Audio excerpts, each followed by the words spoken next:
పసుపు బోర్డు అన్న మనిషి కనిపించకుండా పోయాడని Nizamabad BRS MP candidate Bajireddy Govardhan విమర్శించారు. హామీలను మర్చిపోయిన కాంగ్రెస్ పార్టీని జనం బొంద పెడతారని అన్నారు. బీజేపీ కాంగ్రెస్ లను జనం నమ్మే స్థితిలో లేరని అన్నారు. కేసీఆర్ హయాంలో చేసిన సంక్షేమ పథకాలే బీఆర్ఎస్ ను గెలిపిస్తాయంటున్న బాజిరెడ్డి గోవర్ధన్ తో మా bureau chief Narender face to face. Bajireddy Govardhan గారు ఉన్నారు.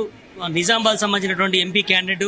కాసేపటి క్రితం మీటింగ్ కూడా పూర్తయింది. ఇలాంటి అంశాలు మీటింగ్ లో చర్చించారు కేసీఆర్ గారు. అదేవిధంగా గెలుపు మీద ఎట్లాంటి నమ్మకంతో ఉన్నారు మాట్లాడించే ప్రయత్నం చేద్దాం. ముందుగా ఎట్లా మీరు ప్రచారం ఎట్లా కొనసాగుతుందండి? చాలా బాగా కొనసాగుతుందండి. ప్రజల్లో స్పందన చాలా బాగుంది.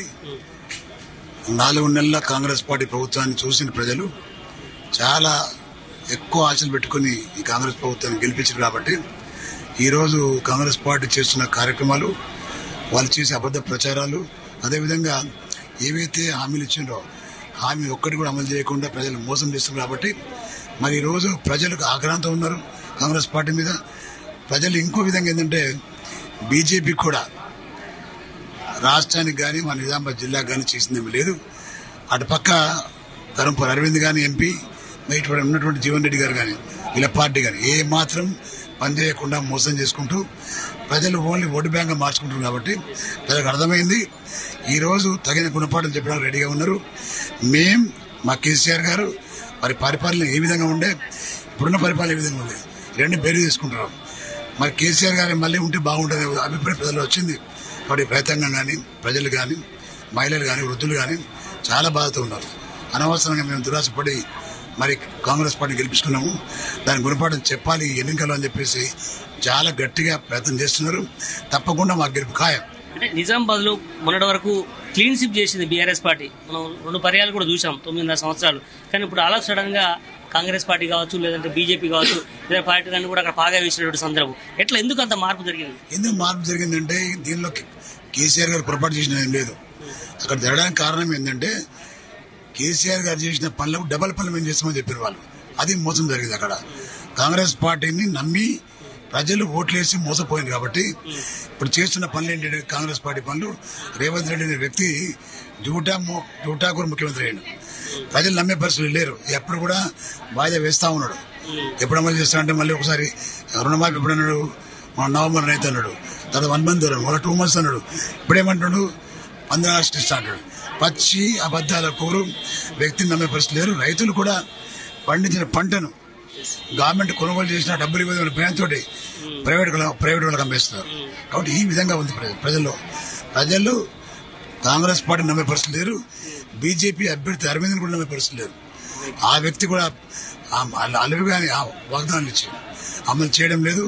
5 ఏళ్ళు లేదు టైం పాస్ చేస్తుంది తప్ప ఆ వ్యక్తికి తర్వాత కాంగ్రెస్ పార్టీకి ఇద్దరు కూడా కొనపాటు చేయడానికి రెడీగా ఉన్నారు. 4-5 సార్లు గెలిచినటువంటి మీరు ఆర్టీసీ చైర్మన్ గా పనిచేశారు, అనుభవం ఉంది, సీనియర్ మోస్ట్ లీడర్ గా ఉన్నారు. అదే సమయంలో బీజేపీ నుంచి ఆల్రెడీ గెలిచినటువంటి క్యాండిడేట్ ఉన్నాడు, సిట్టింగ్ ఎంపీగా ఉన్నారు. కాంగ్రెస్ నుంచి మరొకరు పోటీ చేసిన నేపథ్యంలో త్రిముఖపోరు చూడొచ్చా? ఖచ్చితంగా బీఆర్ఎస్ కు అడ్వాంటేజ్ ఉండే అవకాశం ఉంది. జనరల్ గా చూస్తే కాంగ్రెస్ పార్టీ చాలా గ్రాఫ్ పడిపోయిందండి. మాకు బీజేపీ పోటీ తప్ప కాంగ్రెస్ పార్టీ పోటీ అసలు లేదు. ప్రభుత్వం ఉంది తప్ప క్యాడర్ లేకపోతుంది తప్ప ప్రజలు లేకపోయే పరిస్థితి లేదు. ప్రజలందరూ మాతో ఉన్నారు. క్యాడర్ పోతున్నచ్చు ఏదో పైరేకారులు లేదా అధికారం ఉంది కానీ వెళ్తున్నారు తప్ప ప్రజలు మాత్రం ఒక్క వ్యక్తి కూడా వెళ్ళడం లేదు.